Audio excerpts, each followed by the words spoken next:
विश्वास के योद्धा, अपने बगल वाले को बोलो, विश्वास के योद्धा पता है कैसे दिखते हैं? मेरे जैसे दिखते हैं। आमीन।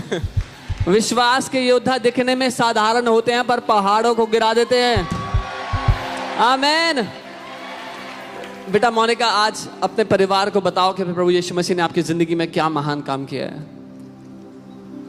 मैं सबका धन्यवाद हूँ एफएलजी फैमिली जय मसीह जी परिवार। मेरा नाम मोनी है, मैं जीती हुई नहर से आई हूँ। परमेश्वर ने मुझे जीभ के कैंसर से आज़ाद किया है।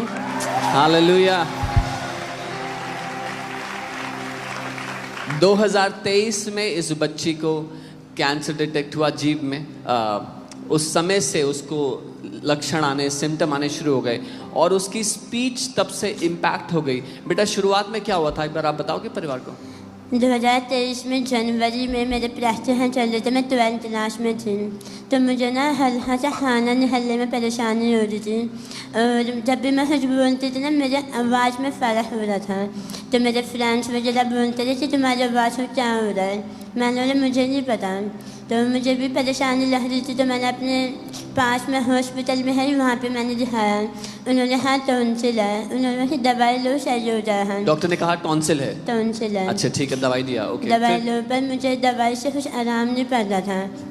उसके बाद मैं हमारे पास में क्लिनिक है वहाँ पे है, वहाँ पे प्राइवेट में 10-15 दिन मैंने क्लिनिक में मतलब दवाई ली रेगुलर और मुझे इंजेक्शन भी लगते थे विटामिन के।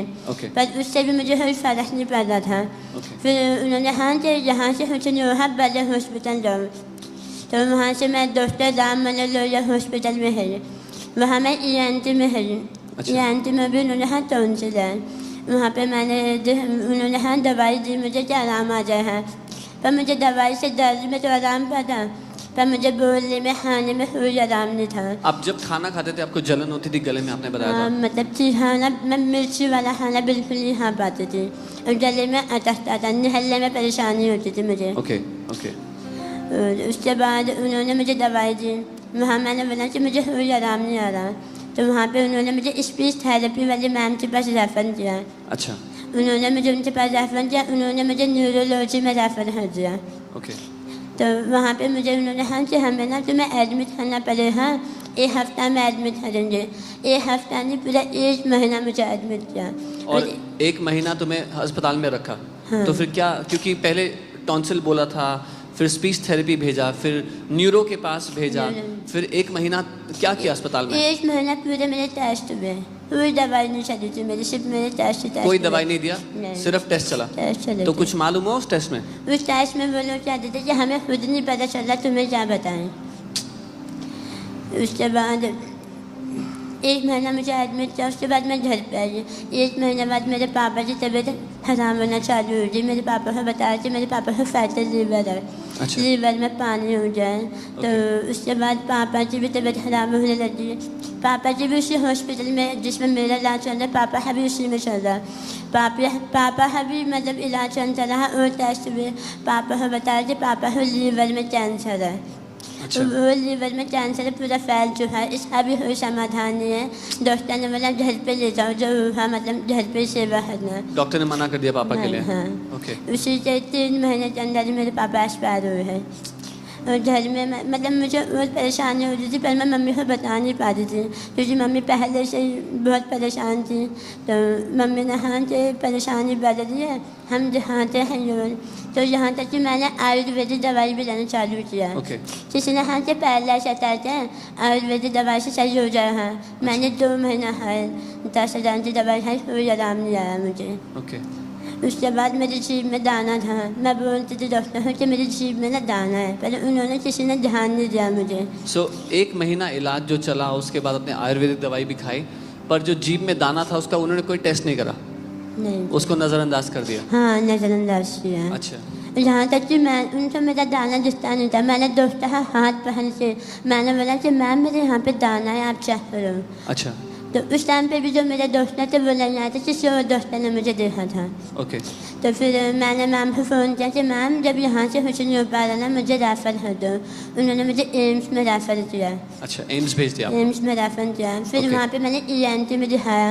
उन्होंने हाँ कि अपनी सारी जितनी भी पुरानी रिपोर्ट्स है वो ले जाओ। उन्होंने मेरी सारी पुरानी रिपोर्ट चेक की।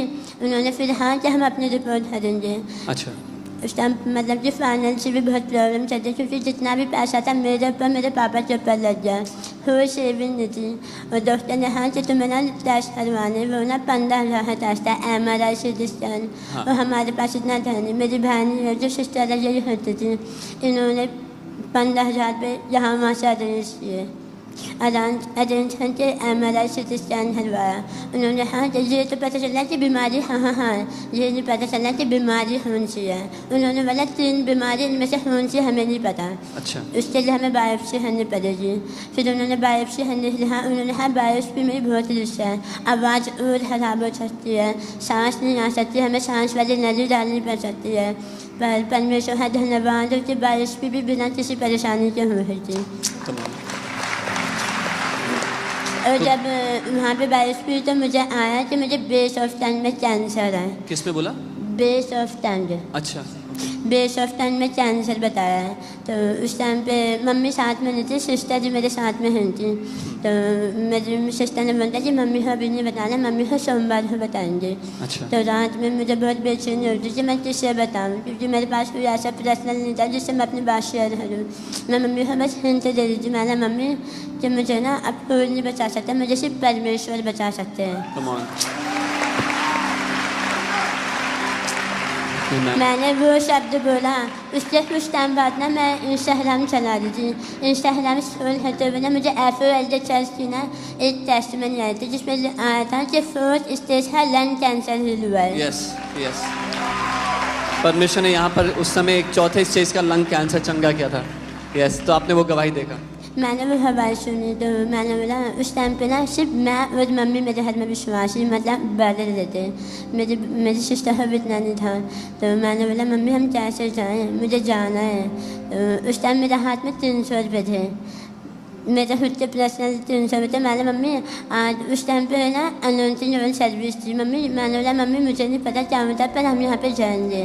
तो हम घर से निकले मम्मी और मैं। तो यहाँ तक छतरपुर मेट्रो स्टेशन तो है, फिर हम ना दूसरे चर्च में चले गए थे। अच्छा। क्योंकि हमने पूछा यहाँ पे आसपास चर्च है, उन्होंने हाँ है वो वाला, तो हम वहाँ चले गए। तो मैंने मम्मी ये वो चर्च तो नहीं जो मैंने फ़ोन में देखा है। तो वहाँ पे मैंने एक दीदी से बोला दीदी मुझे ना इस चर्च में जाना है। तो उन्होंने हाँ जो मैंने मेरे फ्रेंड है वहाँ पे जाती हैं।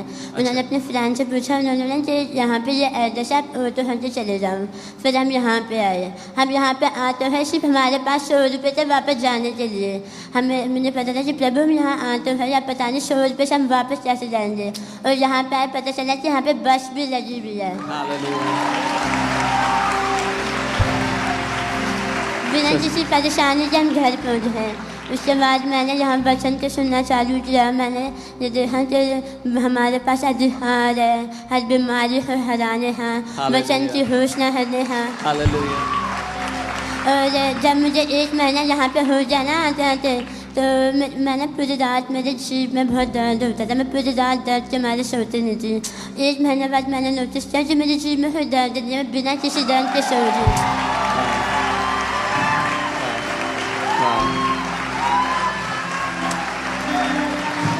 अच्छा बेटा मुझे खाने के बारे में बताओ। आपने मुझे खाने का भी कहा था कि आपको खाना खाने में दिक्कत होती थी, क्या होता था वो बताओगे जरा। हाँ, मुझे ना खाना निकलने में बहुत परेशानी थी। लिक्विड तो मैं फिर भी खा लेती थी, पर जो हाथ होता था ना मैं बिना पानी के बिना किसी लिक्विड के नहीं निकल पाती थी। मम्मी भी मुझे खाना देती थी ना, मम्मी उसके हाथ मुझे चाय या कॉफ़ी देती थी, क्योंकि मम्मी को पता है कि मैं निकल नहीं पाऊँगी। एक बार ऐसा हुआ था कि मैं खाना खा रही थी और मैं पानी लेके बैठना भूल गई थी। तो मैं खाना खा रही तो मेरे गले में ना वो यहाँ से तो मैं खा लेती पर यहाँ पे जाते ना वो इकट्ठा हो जाता है। तो वो एक जैसे हाथ नहीं होता वैसे यहाँ पे जाके इकट्ठा हो जाता। तो वो मेरा फंस गया। वो मैं नीचे निकल पा रही हूँ ना बाहर निकल पा रही हूँ, मेरे को सांस नहीं आ रहा। मैं मम्मी वहाँ पे किचन में थी, मैं मम्मी को बोली मम्मी इधर देख लो, मम्मी इधर देख लो।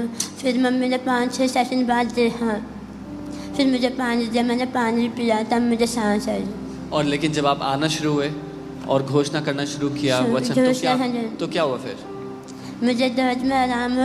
मैं यहाँ आने से पहले ना अल्लाह ताला खुद जीवन में कुछ बचाए नहीं है, मेरे शरीर में भी कुछ भी मुझे महसूस नहीं होता है। यहाँ पर मुझे स्ट्रेंथ मिली और मुझे यहाँ से जो लोग बोलते ना तुम यहाँ पे आ गए हो, तुम यहाँ चंगी हो चुकी हो, तुम्हारा कैंसर हील हो चुका है, तो मेरे अंदर विश्वास हो जाए जहाँ पे हो नहीं जा सकता ना कैंसर हील हो सकता है, और परमेश्वर के भवन में हो सकता है। मैं आपको ये दिखाना चाहता हूँ, इस बेटा मुझे ये दिखाना, ये विश्वास के योद्धाओं की वो गवाही जो पर्दे के पीछे वो लड़ते हैं, जो लड़ाई, ये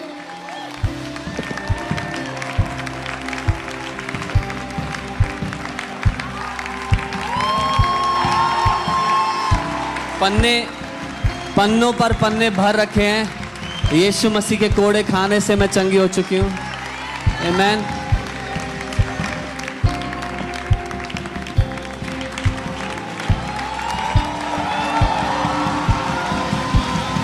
लिख लिख कर नोटबुक काली कर दी। यीशु मसीह के कोड़े खाने से मेरी जीभ चंगी हो चुकी है। यीशु मसीह के कोड़े खाने से मेरी जीभ चंगी हो चुकी है।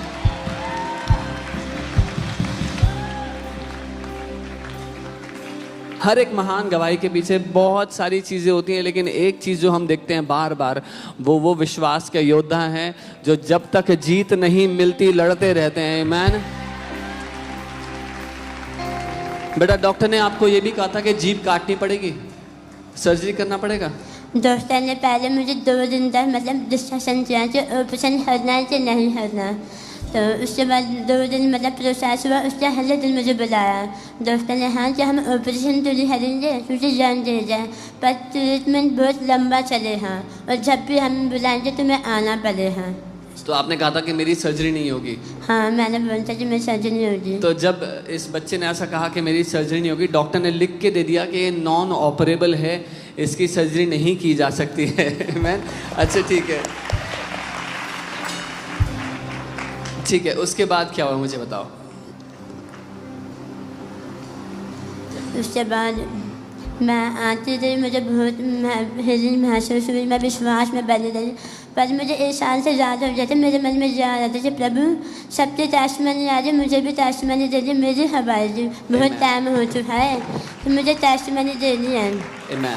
अच्छा, 21 दिन की फास्टिंग में अपोस्टल जी ने एक दिन यहाँ से कहा था कि 21 दिन की फास्टिंग में हमें बहुत सारी कैंसर्स की हीलिंग। हाँ, तो क्या हुआ फिर? मैंने बोलता कि प्रभु जब 21 दिन की फास्टिंग में उस टाइम पे कैंसर हील हुए थे ना, ये 40 दिन मेरे जीवन में चमत्कार के दिन है, ये 40 दिन मेरे हवाई के दिन है। आमीन। और मैंने ये जब मैं लिखती थी ना होपी में, मैंने बोलती थी प्रभु ये होपी भरने से पहले मेरी रिपोर्ट मेरे हाथ में। Charging on.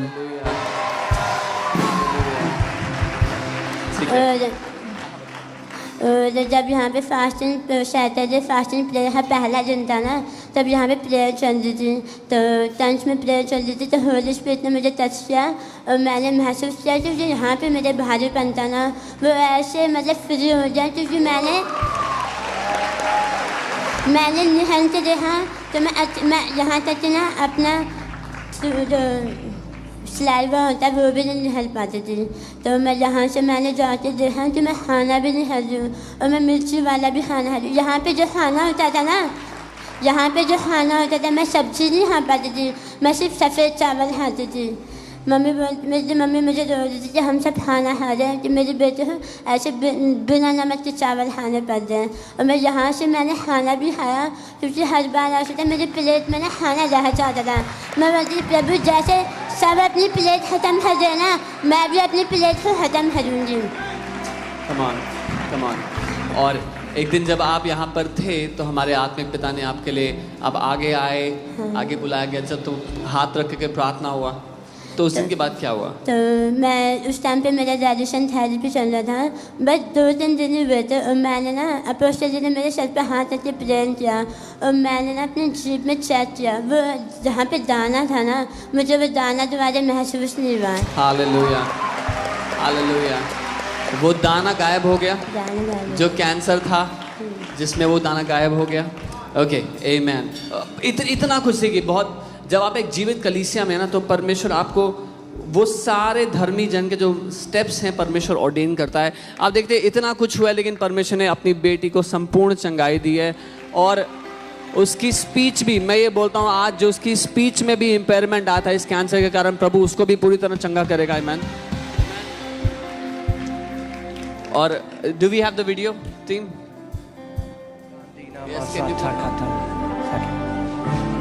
Father, I curse cancer in their bodies. In the name of Jesus, be free. आजाद हो जाओ यीशु के नाम में। आजाद हो जाओ यीशु के नाम में। Be free. आमीन। पीछे गोपाल जी भी हैं, उनकी गवाही भी याद होगी आपको, माउथ कैंसर जो प्रभु ने चंगा किया है। सो हम देखते हैं प्रभु कैसे अपने लोगों की अगुवाई करता है संपूर्ण चंगाई में। आमीन। और फिर बहन ने एक सपना देखा, जिस सपने में उन्होंने अपोस्टल जी को देखा। बेटा बताओ एक बारी क्या हुआ? ये फास्टिंग प्रेयर में सुबह के टाइम जब संडे को चर्च आना था, मैंने 5 बजे सपना देखा। तो मैंने देखा कि अपोस्टल जी यहाँ चर्च में बैठे हुए हैं, तो मैंने उनके पैर छुए थे। भले उन्होंने हाथ, मैं सपने में मुझे पता है कि अपोस्टल जी ने मना किया मेरे पैर नहीं छूने, पर मैंने बोला कि जब अपोस्टल जी प्लीज़ मुझे अपने पैर छूने दो, क्योंकि मेरे पापा आज नहीं है, तो मैं अपने मेरे पापा की शादी तो मेरी बनती नहीं थी। पर मैंने यहाँ पर आज अपने पापा की अहमियत जानी है। मैंने अपोस्टल जी में अपने पापा को पाया है। जैसे पापा कहते हैं ना, आखिरी सांस तक लड़ना, हार नहीं माननी, उनसे मैंने सीखा है। जब तक होना चाहे ना, अपने हाथ को थामे रहो, वहाँ से हिलो मत, पहन के बैठ जाओ। तो मैंने उनके पैरों को छुआ। मैं पैर छूते चली गई। उन्होंने कहा कि मेरे पैर को किसी ने छुआ है, तो मैं सामने आई, मैंने छुआ था। तो उन्होंने मेरे अपने दोनों हाथों मेरे सर पे रखा और जो हाँ कि प्रभु तुम्हें ना चंगा कर दे, इसी समय तुम्हें आज़ाद कर दे। जो तुम्हें बिच्छू जहरा हुआ था ना सालों से, प्रभु हाथ से बाहर फेंक रहा है। और उसके बाद से मैं खाने में मुझे बहुत आराम है और मेरी आवाज़ जो पहले से बेहतर हो चुकी है। इतनी क्लियर नहीं थी जितना आज हो रही है। मैं बोल चाहती थी प्रभु आज आप मेरे मुँह से तुम्हारे लोगों से बांध के लीजिए। आप भले उनसे मेरी आवाज़ समझ में ना आए, पर जिससे खाने में मेरी आवाज़ जाएगी ना, वो मेरी आवाज़ को समझे है भी, सुने है भी, और आपकी महिमा हो जाने है कि मेरा यीशु जीवित परमेश्वर है। वो मुझे में से जिलाएगा आज भी, वो अपने लोगों के बीच में हारे रहता है। Hallelujah, thank you Jesus. और जैसा इस बेटी का विश्वास था कि 40 दिन के अंदर मेरी गवाही आएगी, इसको अपनी रिपोर्ट कराने जाना था। रिपोर्ट से पहले इसने विश्वास का कदम लिया और लिखा, धन्यवाद परमेश्वर पिता, आज के दिन के लिए आज मैं टेस्ट करवाने जा रही हूँ। मुझे पता है कि आप स्वयं मेरे साथ जा रहे हो। मुझे विश्वास है कि मेरी रिपोर्ट बदल चुकी है, मुझे संपूर्ण चंगा कर दिया है पिता। कम ऑन, विश्वास की भाषा समझ में आती है अलग सुनाई देती है। हालेलुया। और जैसा इस बच्ची ने लिखा था 18 सितंबर को, इसकी जो लेटेस्ट रिपोर्ट आई है, कैन वी पुट इट, जो आखिरी रिपोर्ट आई है, कोई कैंसर नहीं मिला है, परमेश्वर ने चंगा कर दिया है। Hallelujah, come on. एक और अच्छी खबर है, आज आपका दिन है।